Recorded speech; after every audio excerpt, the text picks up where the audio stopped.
Some other techniques that we have are revision. Okay, revision. Okay, so before we can discuss what revision is, I just want to address a concept about time. So if you, so the way time works is that we perceive it to be very linear, but in the reality of like how time actually works, everything's kind of happening all at once. We can only perceive it to be linear. And so because we can only ever be conscious of the present moment, the future only exists in our imagination when we are imagining or worrying about the future. The past only exists as a memory. Because you can change the future with your imagination, and it only exists in imagination, and the past only exists in imagination, guess what? You can change the past too. And we do this through revision.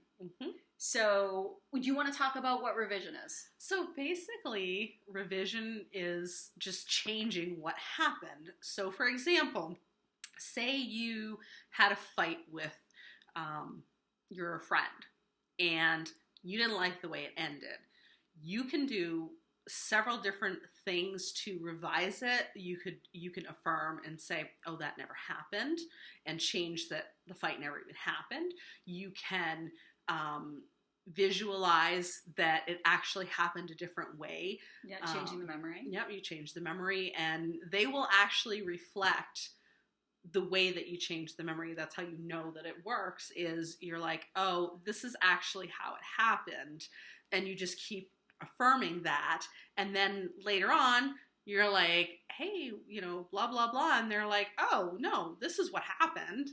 And so I'm nodding my head because the exact scenario that you described happened to me, where I revised a fight with my friend. That's awesome. And it worked. Yes. Actually, more than once, on more than one friend. So that's so true. You can get in a fight with me, but it's not going to last. Sorry. That is so true. I'm a lover, not a fighter. Yes. We've never had a fight. We had never had. That you remember. No. So it's a pretty straightforward concept. It's not always, I think, if you overthink it, then, you know, it might pose more challenging to do, but if you just have fun with these techniques and these different concepts, I feel like it makes it a little bit easier to do this because it's more fun. Like when you're playing a game, you know, or you're having fun with something and you're enjoying it, then it changes your mindset. Like you're just looking at it from a whole different perspective. Yeah. I think what that does is it takes the importance off. Exactly. And it's not like you can't manifest something that's important, but if you're feeling a sense of lack, that you don't have this thing and you desperately need it, then what you're going to do is you're going to create more of that feeling, more of that state of needing the thing, not actually having it. Because if you think about when you actually have the thing that you want, you're just going to be relaxed and happy, right? Exactly. So more techniques. Scripting. Scripting is a great one. Yes. I love that. As I said earlier in the SP video, I have scripted dates. I script I literally write in my journal. I script every day. I have revised my childhood through scripting. And vouch for her. Yeah. Revised not only my relationship with my parents and my children, but also with myself and how I handle things emotionally. And I got to tell you, like, my mental well-being has changed significantly. And that's why I don't obsess about things anymore. Like, that was a big problem for me for a while, was ruminating, especially in romantic relationships. And it even got to the point where I was ruminating about my friends. There was a point where I didn't want to message you because I was having intrusive thoughts about you. And I have changed all that. Like, I don't have any intrusive thoughts anymore because I had a very good childhood where I felt very loved, heard, chosen, and important. And I learned to process my emotions in a healthy way. So, and I still script that every day because I just want to reinforce that that's my reality, that's my past, my present, and my future. Exactly. I have a really cool story about scripting. And so I did this before I even heard of like The Secret or manifesting or any of that. So my husband and I were together, I think like 17 or 18 years. So that just shows how long it's been. before I met him, I scripted out in great detail exactly what I wanted. And I remember writing down like height, hair color, eye color. Like, I mean, I was detailed. And I did it one time, and I never touched that piece of paper, that journal, again for months. And then all of a sudden, this man just shows up in my life. And I meet him, and the funny thing is I had met him before, like years before, and I didn't even remember. Can we talk about the guy that you saw on TV too when you were a kid?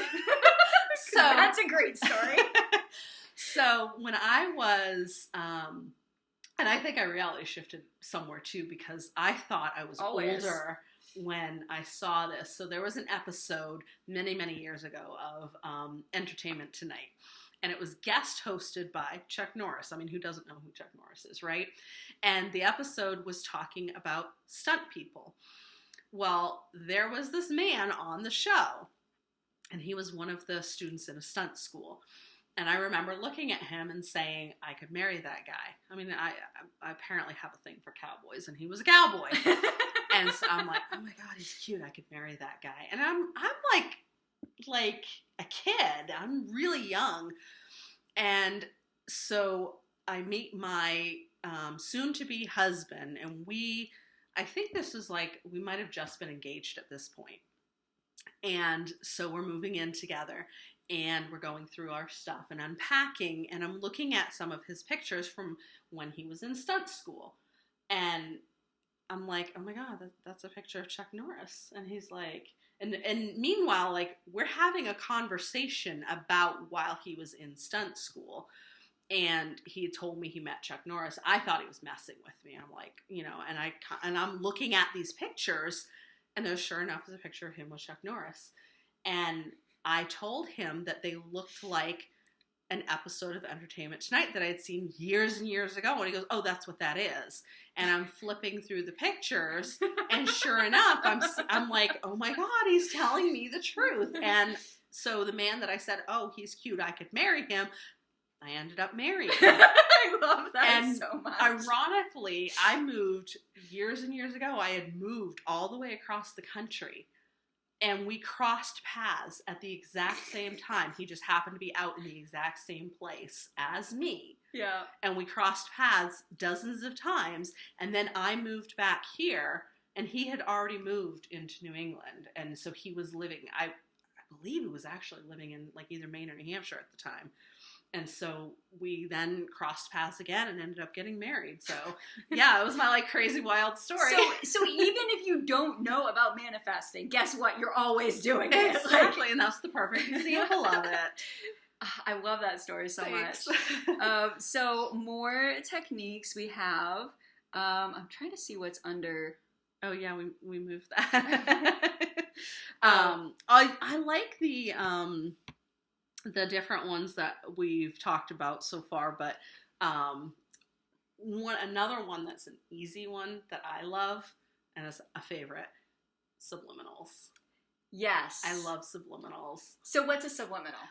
Basically, it's a recorded message that you listen to. You can listen to it while you're driving.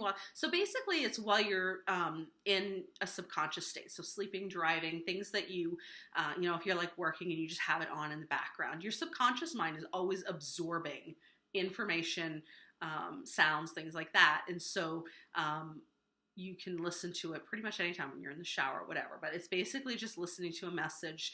It can either be the affirmations, or a lot of times I have several affirmation subliminals that you've made for me, and they're layered underneath different sounds. Like you could have an ocean sound or a rainforest or anything like that, music, whatever. And it's basically just reprogramming your subconscious mind. It's through repetition. Through repetition. So the cool thing about subliminals is because the audio is masked by the masking music or sounds, you're not conscious of what the affirmations are. So there's no conscious filter that the affirmations have to go to. They just go straight to your subconscious, because your subconscious mind processes everything in your environment, whether you're aware of it or not. So like right now we're having a conversation, but also my fridge is making a humming sound, which hopefully you're not picking up as the listeners, but also like there's probably noise going on outside, and there's a lot of things going on in the environment that I'm not actively focused on. Yeah, that's just the audio. But your subconscious picks up on everything. Yep. Everything you see, everything you hear, what you feel, what you taste, everything that's around you. I believe it's 60 million pieces of information per second. I mean, I don't know how they would count that, but yeah, I probably. Scientifically, that's what they say. Yeah. I mean, I'm God, so I pick up on everything. Exactly. But so, because the audio is masked, you're not actually hearing it. You may hear like a mumble or a whisper or something, but your brain isn't processing the words, but it is being perceived by the subconscious mind. You're picking it up even though you're not aware of what the words are. And subliminals are so great because you can say whatever you want. Yeah, like if you repeat it enough, it's going to impress eventually. So I love subliminals. I can't even tell you how many subliminals I've listened to, how many hours I've spent listening to subliminals over the past year. I make my own subliminals. I listen to others. So you can find them on YouTube. I would say that your best bet is to record your own affirmations, because then you know exactly what's going into it, or to get them from someone that you trust. Mm-hmm. I make my own subliminals because I definitely make them for my friends as well, because I want my friends to be happy and I want them to have what they want. And then I can program things like, you want to give Sue lots of money. No, I'm just kidding. I would never say that. So that would discredit me as a subliminal maker. I always make a list of all the affirmations and give them with the subliminal so that my friends or whoever's getting it would know what's in it. But you would want to get it from someone that you trust, because like I just joked about, they can literally say anything. So definitely, if you are going to go the subliminal route, use someone who's trusted. A lot of times you can get feedback online from really popular sub makers. People will share their results. Instagram is a great place for results. I would not go by YouTube comments, because a lot of people use that as an opportunity to script and affirm.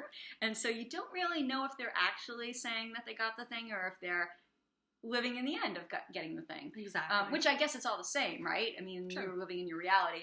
But Instagram is great because then you get the actual picture results if it's something that can be photographed. So that's subliminals. I'm a big fan. I am always reprogramming. For me, I'm almost always working on self-concept, just how I feel about myself and my place in the world.